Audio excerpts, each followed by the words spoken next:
கற்புக்கு கீழ்ப்படிந்தார். ரெண்டாவது அந்த கற்பனைக்கு கீழ்ப்படிந்தார். கற்பனைக்கு முதல்ல நம்ம அழைப்புக்கு கீழ்ப்படிவோம். ரட்சிப்புக்கு நேராக அழைத்து அதுக்கு கீழ்ப்படிவோம். ரெண்டாவது கர்த்தர் ஒரு கற்பனை தந்தால் அதுக்கு கீழ்ப்படிவோம். மூன்றாவதாக யாருக்கு அந்த நம்பிக்கை வரும்னு சொன்னா, 2 காரியத்தை 10 நிமிஷத்துல சொல்லி முடிச்சிடறேன். மூன்றாவதாக அன்பு கூறுகிறவர்களுக்கு அந்த நம்பிக்கை உண்டு. மூன்றாவதாக ஆபிரகாம் பயங்கரமா ஆண்டவரை நேசித்தார். பாருங்க, அதைத்தான் புதிய ஏற்பாட்டு சபையிலே ஆண்டவர் எதிர்பார்க்கிறார். கற்பனைகளில் எல்லாம் பிரதான கற்பனை என்ன என்று கேட்கப்பட்ட போது அவர் சொன்னார், இஸ்ரவேலை கேள். நான் சொல்லி துவங்கி விடுறேன், நீங்க முடிங்க பார்க்கலாம். உன் முழு இருதயத்தோடும், முழு ஆத்துமாவோடும், முழு பலத்தோடும், முழு சிந்தையோடும் தேவனிடத்தில் அன்பு கூறுவாயாக. எல்லாரும் அந்த வலது கரத்தை உயர்த்தி சொல்லுங்க, தேவனிடத்தில் அன்பு கூறுவாயாக. ஒரு வாட்டி கூட சத்தமா சொல்லுங்க பார்க்கலாம், தேவனிடத்தில் அன்பு கூறுவாய். கை கீழே போடுங்க. நான் தேவனிடத்தில் அன்பு, எனக்கு தேவன் மேலே எனக்கு ரொம்ப பிரியம், ரொம்ப அன்புன்னு சொல்லுகிறவங்க மட்டும் கையை உயர்த்தி காட்டுங்க பார்க்கலாம். எனக்கு இந்த தெய்வத்தை ரொம்ப பிடிக்கும்னு சொல்லுகிறவங்க கையை உயர்த்தி காட்டுங்க பார்க்கட்டு. நான் சொன்ன பிறகு தான் கீழே போடுறேன்னா கை கீழே போடுங்க. அடுத்த 5 நிமிஷத்தில் நான் இதே கேள்வியை கேட்பேன். எத்தனை பேர் கை உயர்த்துன்னு பார்ப்போமே. அன்பு கூறுகிறோம் என்பதற்கு அடையாளம் என்ன? அன்பு கூறுகிற நான் எதிர்பார்த்தேன் எல்லாரும் கை வைத்து வைங்கன்னு. அதே போல எசனை தூக்கியாச்சு. நான் சொல்லட்டேன், ஒரு மனுஷன் தேவனிடத்தில் அன்பு கூறுவருடைய அடையாளம். முதல்ல ஆபிரகாம் அன்பு கூர்ந்தாராங்கிறத முதல்ல சொல்லிடு, பிறகு மற்றவர் இல்லாததை சொல்லிட்டு போயிட்டாருன்னு சொல்லிடக்கூடாது. ஆதியாகமம் 22 எடுங்க பார்க்கலாம். ஆதியாகமம் 22வது அதிகாரம் 2வது வசனத்தை மெதுவா நிறுத்தி ஒருத்தங்க வாசிங்க பார்க்கலாம். அப்பொழுது அவர் உன் புத்திரனும் உன் ஏகசுதனும், போதும் எல்லாரும் உங்க வலது கையை உயர்த்துங்க பார்க்கலாம். நான் சொல்றது அப்படியே நீங்க சத்தமா சொல்லுங்க. உன் புத்திரன், ஐயோ கொஞ்சம் சத்தமா சொல்லுங்களேன். உன் புத்திரன் ஏகசுதன் நேசகுமார். 3 பட்டம் ஈசாக்கு. என்னெல்லாம்? ஒன்று, சத்தமா சொல்லுங்க. அதுக்கடையில் மறந்தாச்சா? லாக்டவுனில் பாஸ் ஆனவங்களோ டக்குன்னு மறந்துடுவாங்க. ஒரு வாட்டி கூட சொல்லுங்க பார்க்கலாம். என்னென்ன? புத்திரன் ஏகசுதன். ஒரு வாட்டி கூட சொல்லுங்க. புத்திரன் ஏகசுதன் நேசகுமாரனாகிய ஈசாக்க நான் காட்டுற இடத்துல கொண்டு போய் பலியிடன்னு சொன்னார். இப்போ பலி இடக்கு கொண்டு போயாச்சு. பலி சம்பிரதாயம் முடிஞ்ச பிறகு என்ன தெரியுமா சொன்னார்? 12வது வசனத்தை வாசிங்க பார்க்கலாம்.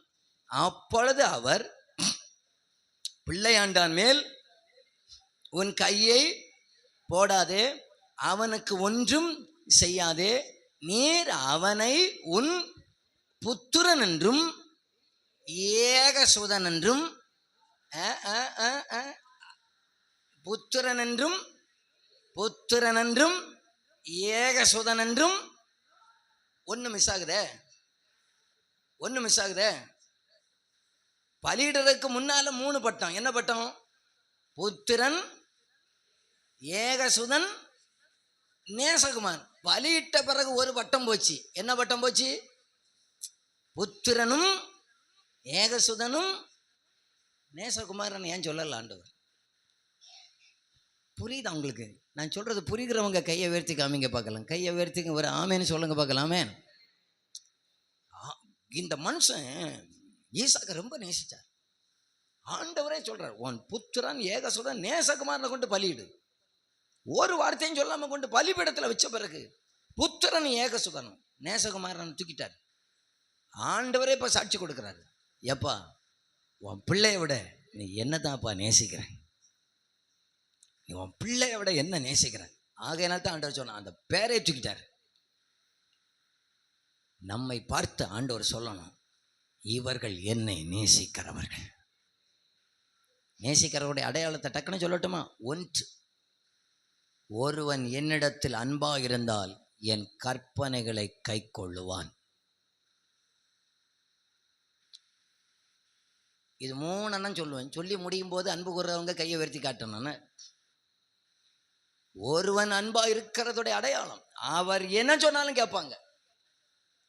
என்ன சொன்னாலும் கற்பனை. பிள்ளை கேட்டாலும் கொண்டு கொடுத்துருவாங்க, என்ன கேட்டாலும் கொண்டு கொடுத்துருவாங்க. நான் நம்புறேன் நம்முடைய பிதாவான ஒரு சொந்த குமாரனை தந்ததுனால இன்னைக்கு நம்மகிட்ட பிள்ளை கேட்க மாட்டாருன்னு நம்புறேன். இப்போ ஒரு ஆறுதல் வந்தது. ரெண்டாவதாக, ஒரு மனிதன் தேவனிடத்தில் அன்பு கூறவராக இருந்தால் கர்த்தருடைய ஆட்டுகளையும் ஆட்டுக்குட்டிகளையும் மேய்ப்பார். பேதுருவே, இவர்கள் எல்லாரையும் பார்க்கலும் நீ என்னிடத்தில் அன்பா இருக்கிறாய், நீ என்னிடத்தில் அன்பா இருந்தால் என் ஆட்டுக்குட்டிகளை மேய்ப்பாயாக, அடுத்ததாக என் ஆடுகளை மேய்ப்பாயாக. என்ன அர்த்தம்? ஒருவன் என்னிடத்தில் அன்பா இருந்தால் அவர் என்னுடைய ஊழியத்தை செய்வார்னு அர்த்தம். ஒன்னொன்னா கைக்கு ஆவியிலே பார்க்கிறேன், கைகள் கீழே போய் கொண்டிருக்கிறதை பார்க்கிறேன். அன்பு கூறுறவங்க அடுத்து கையை வைத்தனோன்னா அன்பு கூறுறோமா? சும்மா சொல்றோம் நானும் அன்பு கூறுறேன். அப்படியே பாடும்போது உம்மை நேசிக்கின்றேனா,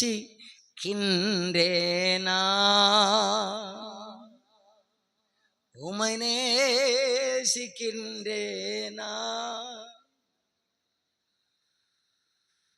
உண்மையான நேசம். ஆண்டவருக்காக ஏதாவது செஞ்சிடலாம்ப்பா, ஏதாவது செஞ்சிடலாம். ஏன்னா நான் காரணம், கொஞ்சம் ஆடுகளை மேய்க்கணும், கொஞ்சம் ஆட்டுக்குட்டிகளை மேய்க்கணும், ஆத்துமாக்களை நான் மேய்ச்சிடணும், கொஞ்சம் ஆத்துமாக்களை ஆதாயம் பண்ணணும். சொல்லுங்க, எங்கள் சர்ச்சில் கூட்டம் நடக்கணும், ஒரு 2 பேரையாவது கூப்பிட்டவங்க இருக்கிறீங்களா?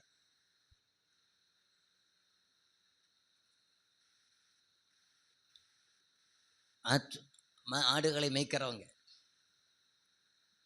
யாரோ சொன்னாங்க, யாருக்காகவோ அல்ல, என்ன தெய்வத்துக்கு மேலே எனக்கு அன்பு இருந்துச்சுன்னு சொன்னான். நான் அவருக்கு செய்கிற மறுபதி அதிலாக தான் இருக்கும். நான் அவருடைய ஆட்டுக்குட்டிகளை மேய்ப்பேன், ஆடுகளை மேய்ப்பேன், அவருடைய ஊழியத்தை செய்வேன்ப்பா. எனக்கு சாகிறது வரைக்கும் கர்த்தருடைய ஊழியத்தை செய்யணும், ஆத்துமாக்கள் ஆதாயம் பண்ணணும், இந்த சுவிசேஷம் அறிவிக்கணும். அது எதனால? எங்களுக்கு ஒன்றும் கிடைக்கல, எங்களுக்கு பிரச்சனை இல்லை. ஒன்றை நம்புகிறோம், எங்களை அழைத்தவர் உண்மை உள்ளவர். இந்த வலது கையை உயர்த்தி இருங்க பார்க்கலாம், வலது கையை உயர்த்தி சொல்லுங்க பார்க்கலாம், உம்மை நேசிக்கின்றேன் நான்.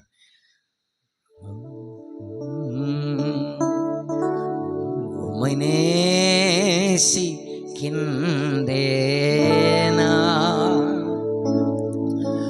உம்மை நேசிக்கின்றேனா,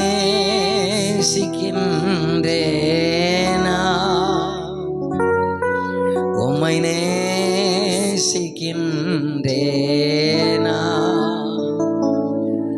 உம்மை நேசிக்கின்றேனா.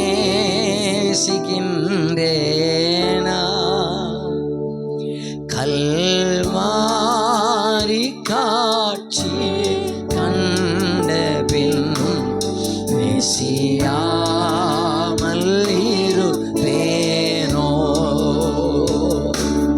கல்வாரி காட்சி கண்ட பின்னும். ஒரு அர்ப்பணிப்போடு வலது கையை உயர்த்தி ஆண்டவரை பார்த்து சொல்லலாமா? உம்மை நேசிக்கின்றேனா,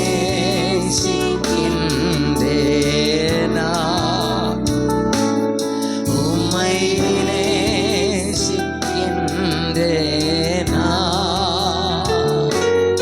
உம்மை நேசிக்கின்றேனா,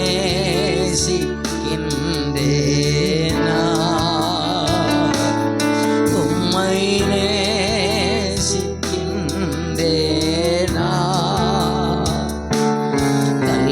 கல்வாரி காட்சியை கண்ட பின் நேசியாமல் இருப்பேனோ, கல்வாரி காட்சி கண்ட பின் நாமல் இருப்பேன். அம்மாமார்களே, ஐயாமார்களே, இங்க பாருங்க, இந்த உலகத்துல நாம சேர்த்து வைக்கிற ஒண்ணு நம்ம கூட பரலோகத்து வராது. நம்ம சம்பாதிக்கிற ஆத்துமா நம்ம கூட பரலோகத்துக்கு வரும். உங்களெல்லாம் உற்சாகப்படுத்துறேன். ஒரே ஒரு வாழ்க்கை, 80 வயசு கொஞ்ச காலம்னு சொன்னேன். இந்த காலம் வாழும் போதே ஃபர்ஸ்ட் ப்ரையாரிட்டி கர்த்தருக்கு. அவரை நேசிக்கணும், அவரை நேசிக்கணும். அவருக்காக ஏதாவது செய்யணுங்கிற ஆசை உள்ளுக்குள்ள வந்தா போதுங்க, மீதி உள்ள காரியத்தை அவரே பார்த்துக்குவார். எங்க அப்பா பாஸ்டர்லாம் கிடையாது, எங்கள் அப்பா பாஸ்டரும் கிடையாது, எங்கள் அம்மா பாஸ்டருக்கு மகளும் கிடையாது, நம்ம பாஸ்டர் வம்சத்தில் வந்த ஆளும் கிடையாது. எங்கள் அப்பா ஆர்சி, எங்கள் அம்மா சிஎஸ். எங்கள் வீடை போல் ஆசீர்வதிக்கப்பட்ட வீடு யாரும் கிடையாது. எங்கள் வீட்டில் ஒரு நல்ல ஒரு ஃபங்க்ஷன் நடந்ததுன்னா ஆர்சி ஃபாதர்னு வருவார், சிஎஸ்ஐ பாஸ்டரும் வருவார். அதுக்கடையில் இப்போ நானும் நின்றுக்கிடுவேன். நமக்கு எல்லார்ட்டையும் யாருக்கு மேலே பகையும் இல்லை, பிரச்சனை இல்லை. ஏன்னா குடும்பத்தில் இன்றைக்கும் டயசிஸில் சில பொறுப்புகளில் இருக்கிறாங்க எங்கள் அம்மா குடும்பத்தில் உள்ளவங்க. இப்போ சமீபத்தில் ஒரு நல்ல ஜெரோம்னு ஒரு ஃபாதர் மரித்து போனார், எங்கள் அப்பா குடும்பத்தில் உள்ளவர் அவர். இவங்க எல்லாம் அப்படிப்பட்ட ஒரு பின்னணியிலேருந்து ஆண்டவர் என்ன ஊழியத்துக்கு அழைச்சார். நாங்கள் வந்தாச்சு. நாங்கள் எல்லாம் ஒரு நாள் கூட நினைக்கவே இல்லைங்க, ஆண்டவர் நம்மளையெல்லாம் இப்படி பயன்படுத்துவார் நினைக்கவே இல்லை. ஆனால் உள்ளத்துக்குள்ள ஒரு ஆசை இருந்துச்சு, ஏதாவது ஒன்று செய்யணும் ஆண்டவருக்காக. ஆண்டவரே நமக்குள்ள இந்த மண் பாண்டத்துக்குள்ள ஒரு பொக்கிஷத்தை வைக்கிறார் என்று சொல்லி இருக்கிறது போல, கர்த்தரே உள்ளத்துக்குள்ள வச்ச ஒரு பொக்கிஷம் ஆத்துமாக்களை குறிச்ச ஒரு கரிசனை வச்சார். ஆரம்ப ஊழியத்தில் தெரு தெருவா போய் நின்று இயேசுவை பற்றி சொல்லியிருக்கிறேன். அது கொஞ்சம் அப்படியே வளர்ந்துச்சு. தெரு தெருவா நிற்கும்போது நான் ஆண்டவர்கிட்ட கேட்டேன், ஆண்டவரே இந்த மக்களுக்கெல்லாம் இயேசுவை பற்றி சொன்னால் புரியலை ஆண்டவரே, எனக்கு அந்த திரைப்படத்தை போட்டு காட்டி இயேசுவை பற்றி சொல்லணும், ஒரு ப்ரொஜெக்டர்லாம் எனக்கு தாருங்க ஆண்டவரே. 2008 நான் கேட்டேன், ஆனால் தந்தது 2014. அதுக்கப்புறம் நான் போய் கிராமமாக போய் படத்தை போட்டு இவர் தான் இயேசு கிறிஸ்து, என்ன அந்த கிராமத்தில் உள்ள மக்களை கூட்டுறதுக்கு என்ன எல்லாம் வேலை காட்டுவேன்னு நினைக்கிறீங்க தெரியுமா? என்னென்ன வேலை, எல்லாம் படம் எல்லாம் ப்ரொஜெக்டரெல்லாம் செட் பண்ணிவிட்டு ஒரு பாட்டு போட்டு பார்ப்பேன். எல்லாம் வீடு வீடாக நம்ம சகோதரர்கள்லாம் போய் சொல்லுவாங்க, ஐயா படம் போடுறாங்க வாங்க வாங்கன்னு. அதுலேயும் வரலான்னு சொன்னான், நேராக மைக்க பிடிச்சி சொல்லுவேன், பேரன்புக்கும் பாசத்துக்கும் உரிய கிராம மக்களே, திரைக்கு வந்து சில மாதங்களே ஆன புத்தம்புதிய ஒரு திரைப்படம் திரையிட இருக்கிறேன். என்னெல்லாம் சொல்லுவேன்னு நினைக்கிறீங்க? கிராமம் எப்படியெல்லாம் மக்கள், எப்படியாவது நாம் இவ்வளோ பிரயாசப்பட்டு போய் எப்படியாவது ஆண்டவர் ஆத்துமாக்களை கொண்டு வந்துடுறார். படத்தை போட்டு காமிச்சு இவர் தான் இயேசு, இவர் தான் உங்களை ரட்சிக்க வந்தவர், பாவத்தை சுமந்தவர், எல்லாத்தையும் சொல்லிட்டு இருந்தேன். அப்போ ஒரு ஆசை, ஒரு இடத்துல ஒரு கூட்டத்தை, ஒரு கிராமத்தில் போய் படத்தை போட்டுட்டு இந்த இயேசு வேணும்னு உள்ளங்க இந்த வண்டிக்கு முன்னால் ஜெபம் பண்ண வாங்கன்னு கூப்பிட்டேன். கிராமமே வந்துட்டு இந்த இயேசு எனக்கு வேணும், எனக்காக ஜெபம் பண்ணுங்க. கிராமமே வந்துச்சா. நான் சொன்னேன், நான் ஜெபம் பண்ணுறேன், பக்கத்தில் இருக்கிற சர்ச்சுக்கு போங்கன்னு. ஒரு அக்கா சொன்னாங்க, எங்கே இருக்குது எங்கள் ஊரில் சர்ச்சு? எங்கள் ஊரில் அடுத்த கோயிலுன்னு ஒன்று இருக்குன்னு சொன்னாச்சுன்னா 20 கிலோமீட்டருக்கு அங்கே போனோன்னா 20 கிலோமீட்டர் அங்கங்க. அப்போ நான் மனசில் நினச்சேன், தெய்வமே எனக்கு கையில் நீங்கள் நான் என்ன நம்பினீங்கன்னா, எனக்கு நீ இந்த கிராமங்களமாக நடக்கிறேன், ஒரு சர்ச்சு கட்டுறதுக்கு எங்களை பயன்படுத்த மாட்டீரான்னு சொல்லி, சர்ச்சு கட்டுறதை எங்களை பயன்படுத்த மாட்டீரா. எனக்கு ஆச்சரியமாக இருக்குங்க. 2024 வருஷத்தில் எங்கள் சர்ச்சு டிசம்பர் 5 டெடிகேட் பண்ணோம். அந்த சர்ச்சு டெடிகேட் பண்ண பிறகு வேலூரில் 1, விழுப்புரத்தில் 1, சபை இல்லாத இடங்களில் 2 சபைகளை கட்டுவதற்கு கர்த்தர் எங்களையும் பயன்படுத்தினார். ஏதாவது தகுதி உண்டான்னு பார்த்து எனக்கு இது ஒன்றும் கிடையாது. ஆனால் ஒன்று மட்டும் தெரிகிறது, அப்பாவுடைய இறக்கம் இருக்கிற என்ன நம்புறாருன்னு மட்டும் நமக்கு தெரியுது, நம்புறாருன்னு மட்டும் தெரியுது. இப்போ இந்த வருஷம் விபிஎஸ்ஸை நடத்தணும், விபிஎஸ்ஸை முடித்தோம். விபிஎஸ்க்குள்ள அந்த ப்ரிப்பரேஷன் ஒர்க்கு முடிஞ்ச உடனே உள்ளத்தில் அடுத்த திட்டம் என்ன திட்டம்? சபைகளே இல்லாத 26 கிராமத்தில் கூட்டத்தை காஸ்பல் மீட்டிங் நடத்தணும். இப்போ அடுத்த ஞாயிற்றுக்கிழமை கிளம்பி போயிடுவோம் கடலூருக்கு. 26 கிராமத்தை வச்சு நாங்கள் ரெடி பண்ணிக்கிட்டே இருக்கிறோம். இந்த ஆண்டு முடிகிறதுக்குள்ள சபையே இல்லாத கிராமத்தில் அங்கே பெர்மிஷன் எடுத்தால் போவேன்னு நினைக்கிறீங்க? ஒன்றும் கிடையாது, நேராக போயிடுவோம். அவங்களுக்கே இன்றைக்கி சாயங்காலம் எங்கள் வீட்டில் எங்கள் ஊரில் கூட்டணும்னு சொல்லிட்டு சாயங்காலம் 6 மணி பிறகு தான் தெரியும் ஊருக்காரங்களுக்கு. எல்லாத்தையும் எடுத்து ஒரு ரோட்டில் கொண்டு வச்சுட்டு சொல்லிடுறேன், எல்லாம் கூட்டம் நடக்க வாங்கன்னு சொல்லி. கூட்டம் நடத்துவோம், பாடுவோம், ஜெபம் பண்ணுவோம். ஆண்டவர் சித்தமான 2 பேடம் பின்ன காமன்னு அங்கே போவோம். உள்ள ஆசைங்க. எனக்கு மனைவி உண்டு, பிள்ளைகள் உண்டு, சர்ச்சு உண்டு. ஏன் சபை மக்களே என்கிட்ட சொன்னாங்க, பாஸ்டர் சர்ச்சை வளர்ந்துட்டு இருக்கு, சபை இருக்கு பாஸ்டர், பாஸ்டருக்கு வெளியில் கன்வென்ஷன்கள் வருது, பார்த்துட்டு இருக்க வேண்டியதானே, இனி எதுக்கு பாஸ்டர் கிராமமாக போய் அங்கே போய் நடந்துக்கிட்டு கிடக்குறீங்க, அங்கே போய் வெயிலில் சுற்றிட்டு கிடக்குறீங்க, அங்கே போய் ஸ்பீக்கர் தூக்கிட்டு கிடக்குறீங்க. எங்களுக்கு உள்ளத்தில் ஒரு பெரிய ஒரு ஆசை, ஆடுகளை மேய்க்கணும் ஐயா. காணாத ஆட்டின் பின்னே கர்த்தர் கண்ணீருடன் அலைந்தா, அன்போடு உன்னை அழைக்கின்றாரே, என்றே திரும்பி நீ வா. எத்தனை நேரம் உன்னை அழைத்தா, இத்தனை காலம் நீ தள்ளலாமோ, எத்தனை நேரம் உன்னை அழைத்தா, இத்தனை காலம் நீ தள்ளலாமோ. கர்த்தரின் சித்தம் உன் வேளையிலே கண்டு உணர்ந்து விரைந்தே நீ வா. கர்த்தரின் சித்தம் உன் வேளையிலே கண்டு உணர்ந்து.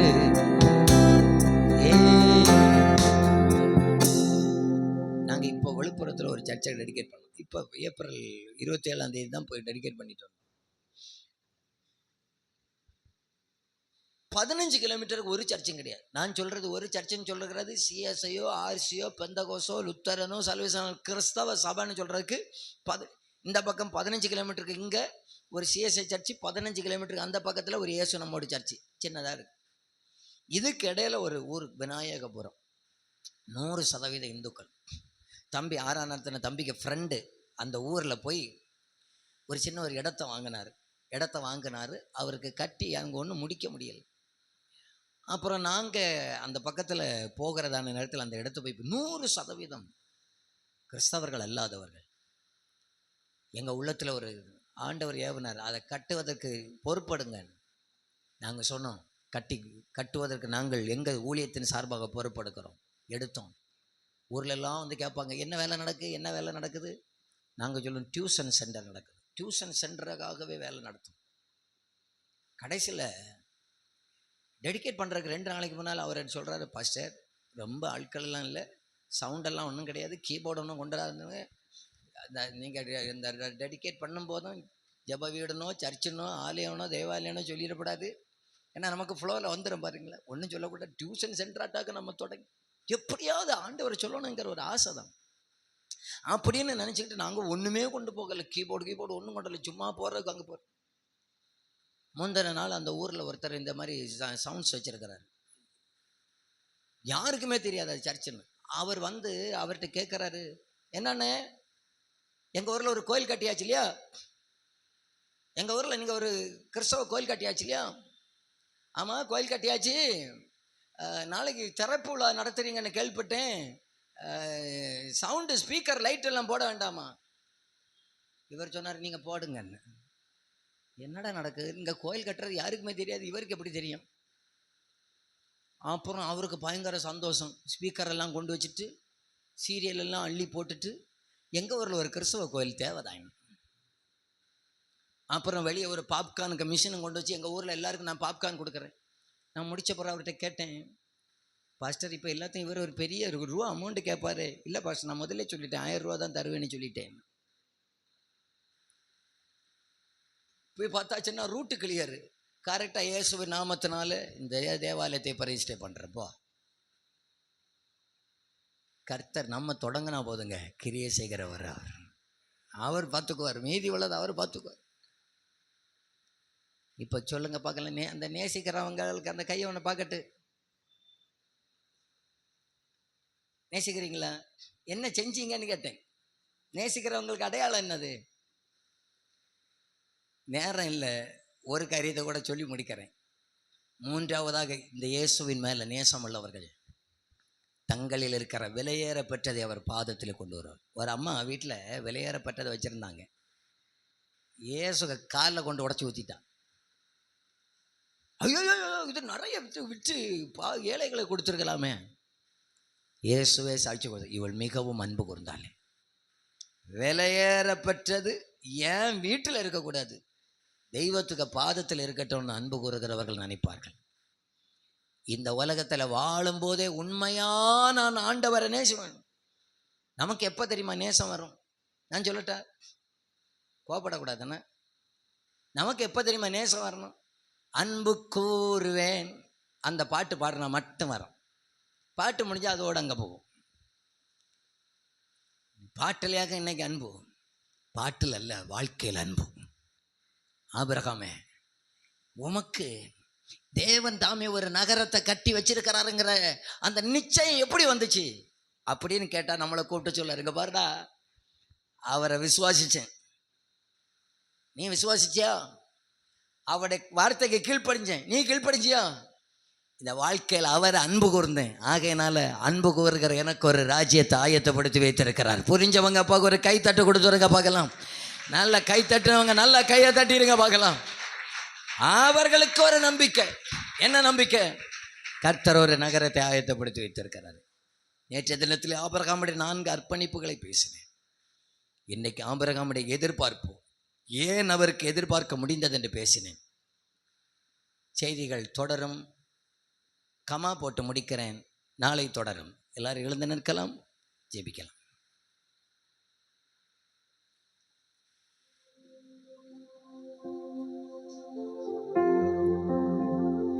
ஒரே ஒரு அடியை பாடி நான் பாஸ்டருடைய கையில் கொடுத்துட்றேன். ரொம்ப ஆராதனை நடத்த நிக்கல,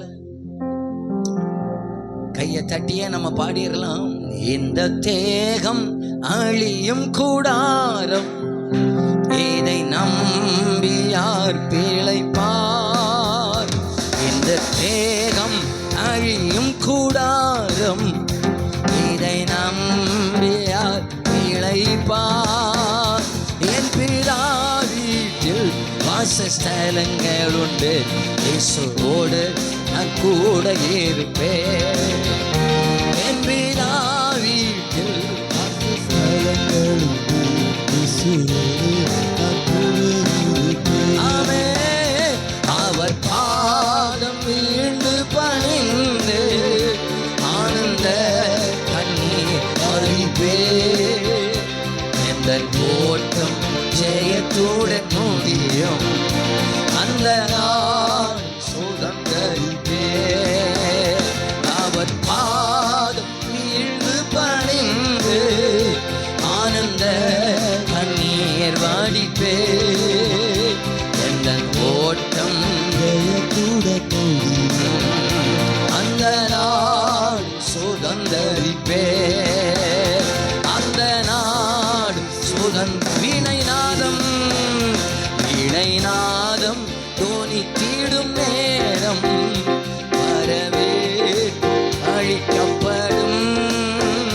வீணைநாதம் தோனித்திடும் நேரம், வரவேற்பு அழிக்கப்படும்.